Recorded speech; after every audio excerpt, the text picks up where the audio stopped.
Marc, chapitre 3. Jésus entra de nouveau dans la synagogue. Il s'y trouvait un homme qui avait la main paralysée. Ils observaient Jésus pour voir s'il le guérirait le jour du sabbat, c'était afin de pouvoir l'accuser. Jésus dit à l'homme qui avait la main paralysée, « Lève-toi, là au milieu. » Puis il leur dit, « Est-il permis, le jour du sabbat, de faire du bien ou de faire du mal, de sauver une personne ou de la tuer ?» Mais ils gardèrent le silence. Alors il promena sur eux un regard de colère, et, peiné de l'endurcissement de leur cœur, il dit à l'homme, « Tends ta main. » Il la tendit, et sa main fut guérie.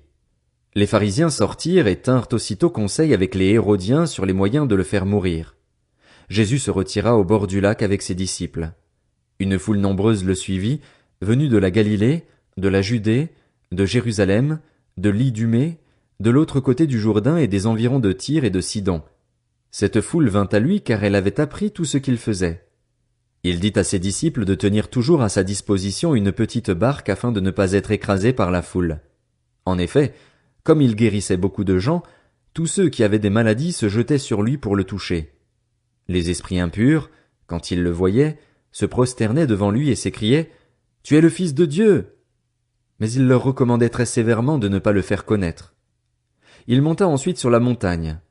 Il appela ceux qu'il voulait, et ils vinrent vers lui. Il en établit 12, auxquels il donna le nom d'apôtres, pour qu'ils soient avec lui, et pour les envoyer prêcher avec le pouvoir de guérir les maladies et de chasser les démons. Voici les 12 qu'il établit. Simon, qu'il appela Pierre, Jacques, fils de Zébédée, et Jean, frère de Jacques, auquel il donna le nom de Boanerges, qui signifie fils du tonnerre. André, Philippe, Barthélemy, Matthieu, Thomas, Jacques, fils d'Alphée, Thaddée, Simon le Cananite, et Judas l'Iscariote, celui qui trahit Jésus.